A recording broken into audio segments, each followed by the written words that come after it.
Welcome to our training on the late shipment rate, or LSR. Today we'll cover what the LSR is and how it affects sellers in the Amazon store. Let's start by defining LSR.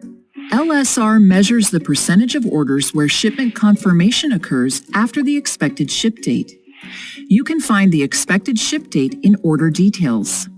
It's important to note that LSR only applies to seller-fulfilled orders, also known as merchant-fulfilled, or MFN. To calculate your LSR, your total orders are divided by those that were ship confirmed late. So if you've had 100 orders in the last 10 days and 2 of them were shipped after the expected ship date, you'll have an LSR of 2%. Sellers must maintain an LSR under 4% to continue selling in the Amazon store. An LSR over 4% can result in account deactivation. To view your LSR, head to the Performance tab in Seller Central and select Account Health. In the Shipping Performance section, select Late Shipment Rate. On this page, you'll see your LSR calculated for the last 10 and 30 days. It's important to confirm orders by their expected ship dates so your customers can see their order status online. Confirming late can lead to negative customer experiences, increased claims, negative feedback, and customer contacts. If your LSR is in jeopardy, you may be notified and given 30 days to remedy the situation. If you do not take action, you could risk account deactivation. Now let's review some top tips for improving and maintaining your LSR. First, be sure you only list items you're able to ship by or before their expected ship date. Next, work with your carriers to ensure they will be able to pick up your packages and scan them on time. Finally, ensure you confirm shipments with valid tracking information as soon as you hand over packages to the carrier. It's also possible that your business has grown during your time in the Amazon store to the point where you need to hire more staff to stay on top of orders. Create a daily reminder to check for and prepare orders. Making this a part of your daily routine can help you always ship on time. You can also use Amazon's Buy Shipping services to simplify the shipping process and remove your need to confirm shipping. To learn more about Amazon Buy Shipping services, search for Buy Shipping in Seller University. Preparing for increased order volume during key sales periods like the run-up to holiday seasons can help you maintain a healthy LSR. Finally, always check your account health dashboard regularly for notifications. This concludes our training on the late shipment rate. Welcome to our training on the cancellation rate. Today we'll cover what this policy is and how it affects you as a seller in the Amazon store. Cancellations are a normal part of almost every sales operation and happen for a variety of reasons. Your cancellation rate measures all seller-canceled orders as a percentage of your total orders during a 7-day time period. This includes only the order and item cancellations that you initiate. Pending orders or items canceled by your customer directly on Amazon do not count towards your cancellation rate. To view your cancellation rate, head to the Performance tab in Seller Central and select Account Health. In the Shipping Performance section, select Pre-Fulfillment Cancel Rate. Here, you'll see your cancellation rate for the past 7 days. To maintain an active selling account, you'll need to keep your cancellation rate under 2.5%, as higher rates can result in deactivation. This metric affects your access to other features like premium shipping. To access premium shipping, your cancellation rate must be under 0.5%. Now, let's discuss the different types of cancellations in the Amazon store and how they can affect you. If a buyer raises a standard cancellation request, it won't negatively impact your cancellation rate. However, if the buyer raises a non-standard cancellation request for reasons related to your listing or offer, your cancellation rate could be negatively impacted. If you, as the seller, raise a cancellation request, it will negatively impact your cancellation rate. Whether you cancel due to an out-of-stock item, an undeliverable address, or an unresponsive buyer, self-canceling an order will have a negative impact on your cancellation rate and account health. Out-of-stock items are the most common reason for sellers to cancel orders. While we understand that stockouts happen, we expect sellers to minimize these issues. Let's explore some tips for maintaining and improving your cancellation rate. First, only list items in your possession. Listing items you don't have on hand can cause cancellations, as you may not be able to fulfill the order in time. You should also keep an eye on your stock levels, especially if you sell in multiple channels. Canceling an order when a product is out of stock can often lead to negative feedback. To help, you can increase the frequency of your inventory updates from monthly to weekly or weekly to daily, for example. Be sure to dedicate inventory specifically for Amazon listings.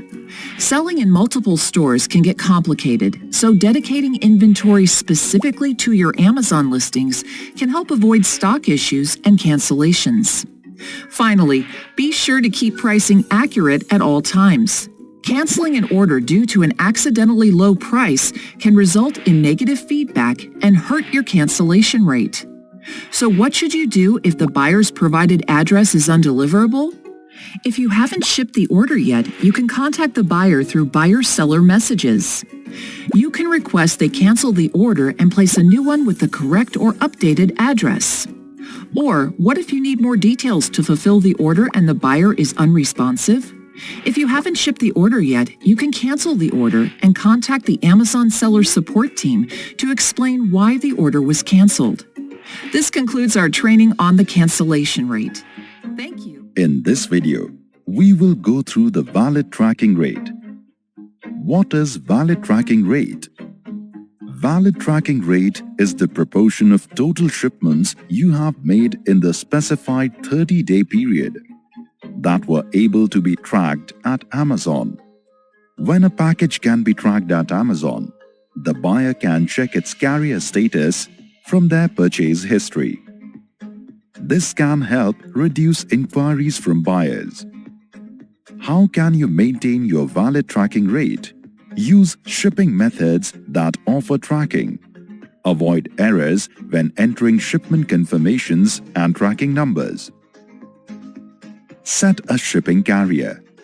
Handling multiple packages. Handling multiple order IDs. Viewing your performance.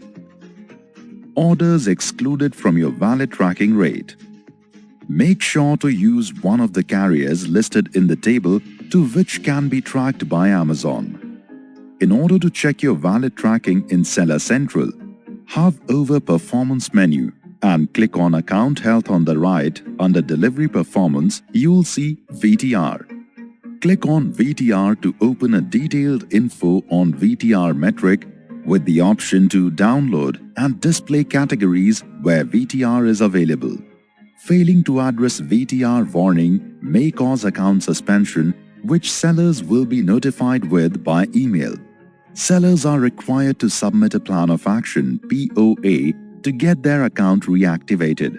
An effective POA contains 3 parts. 1. Root cause leading to suspension. 2. Actions taken to address issue. And 3.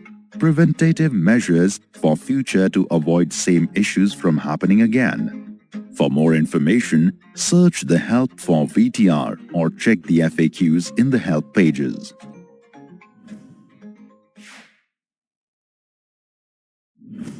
By now, you should have watched our videos covering account health. In this series, we'll be digging a little deeper into customer satisfaction.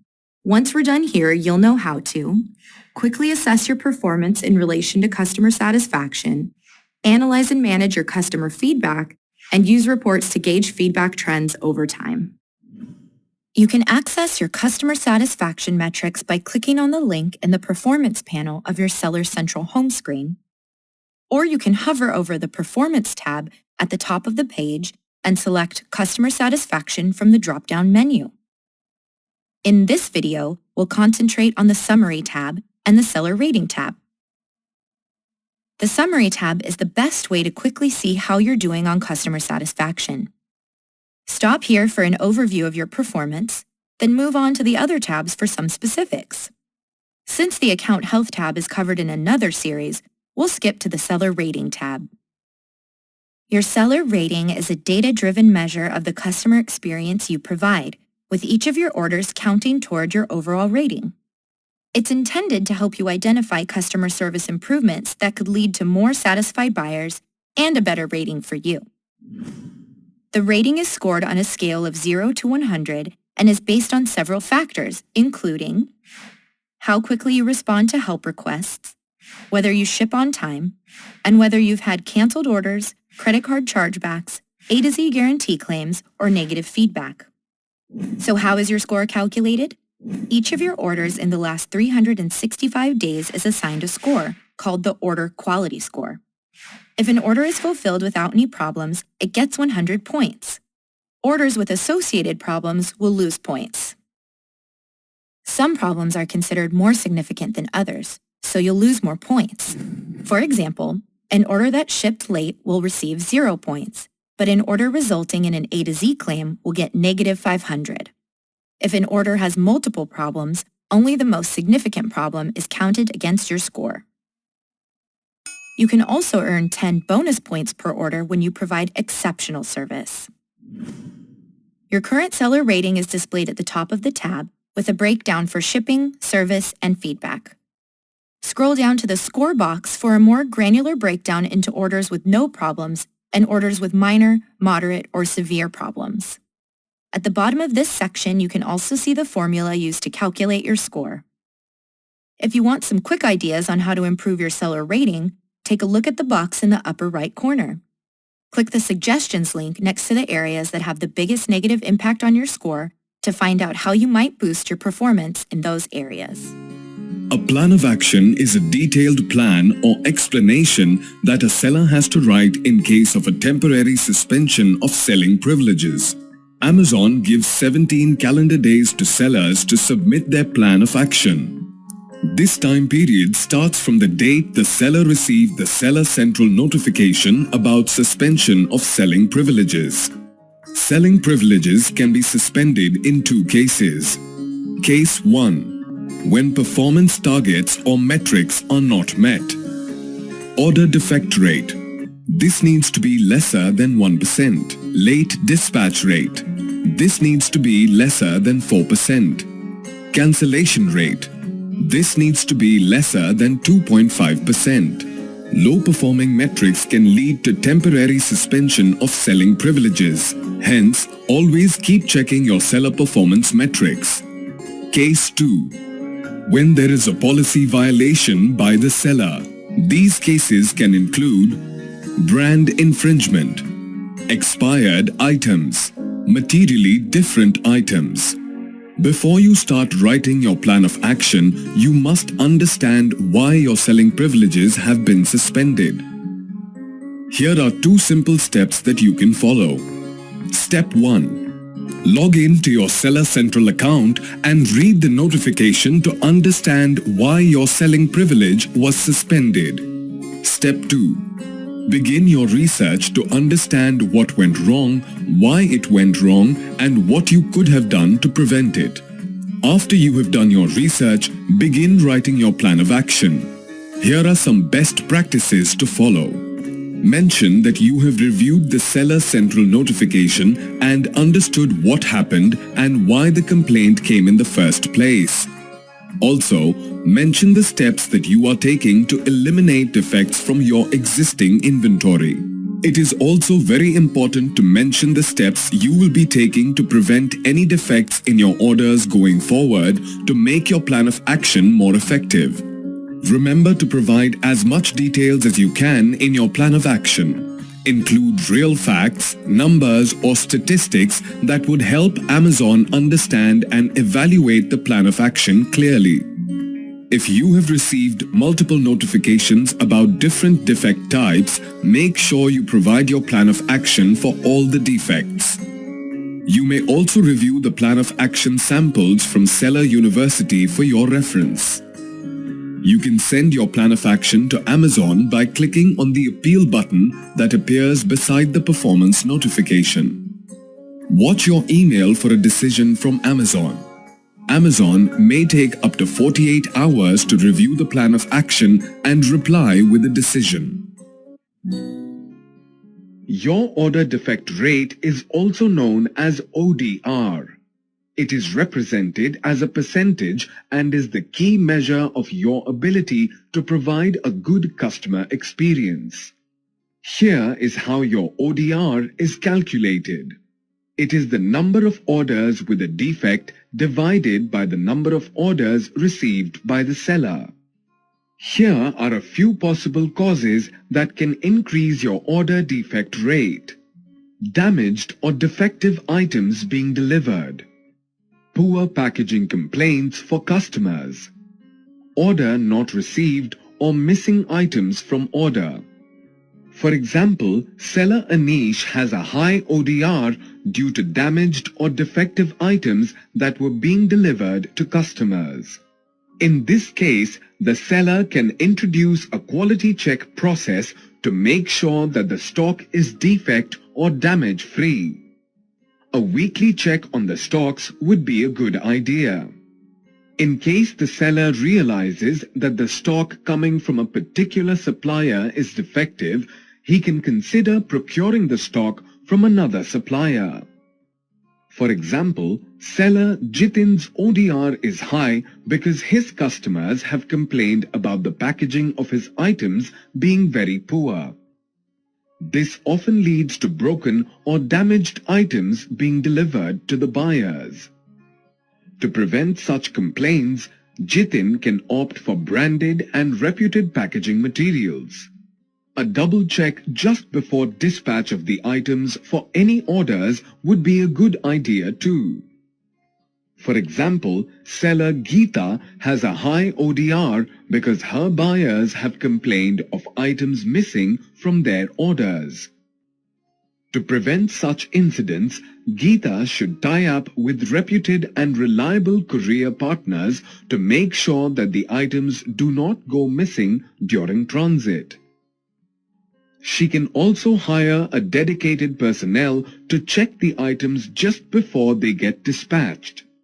This will ensure that the entire order is actually shipped from the seller's warehouse. The cancellation rate is measured by dividing seller cancelled orders by the total orders received by the seller.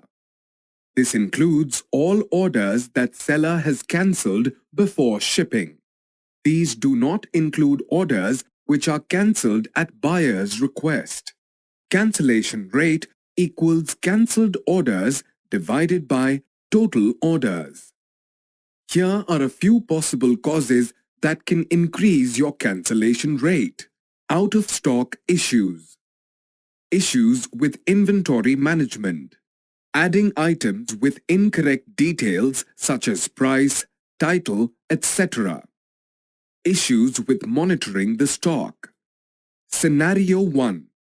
For example, let us consider a seller Sam whose cancellation rate is high due to out-of-stock issues.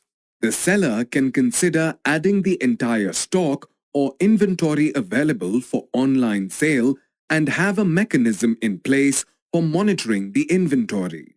For example, hiring a dedicated staff to keep a check on the inventory on a daily basis. Seller should also think of a better forecasting mechanism.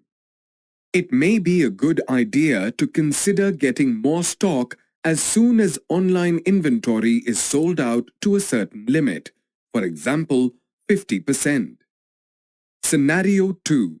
For example, let us consider seller Eva who has a high cancellation rate due to incorrect details such as pricing or title of the product. A simple yet effective way to avoid such errors is to have a regular quality checks in place for the products. Before adding products for sale online, it is a good idea to do a double check to ensure the details provided are correct. Scenario 3. For example, let us consider seller Peter, who has a high cancellation rate due to insufficient inventory management.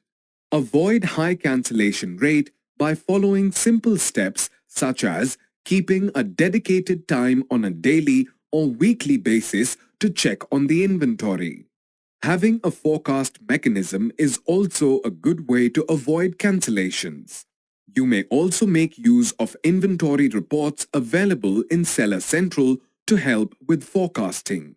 These reports will help you understand which products are selling well, what are the daily or seasonal trends so that you can stock accordingly. The late dispatch or shipment rate is the number of seller-fulfilled orders with a confirmation that are completed after the expected dispatch date, divided by the number of seller-fulfilled orders. It is important to confirm the dispatch of orders by the expected dispatch date so that customers can see the status of their dispatched orders online. Sellers should work towards achieving and maintaining a late dispatch rate of less than 4%. Here are a few possible causes that can increase your late dispatch rate. Order confirming issues. Issue with managing inventory. Scenario 1. For example, seller Shyam has a high late dispatch rate due to order confirming issues. In cases like this, seller can have a dedicated time slot daily to check the orders that are ready and confirm and ship them. He can also hire a dedicated personnel to do this job on a daily basis to make sure none of the orders are getting confirmed after the expected dispatch date. Scenario 2. Let's take an example. Seller Shanti has a high late dispatch rate due to lack of inventory management. The seller can avoid late dispatches by having a simple inventory monitoring method. Updating the lead time in Seller Central for every item is a must to do. There may be items that require longer lead time than others. Sellers must make sure the lead time includes handling and transit time.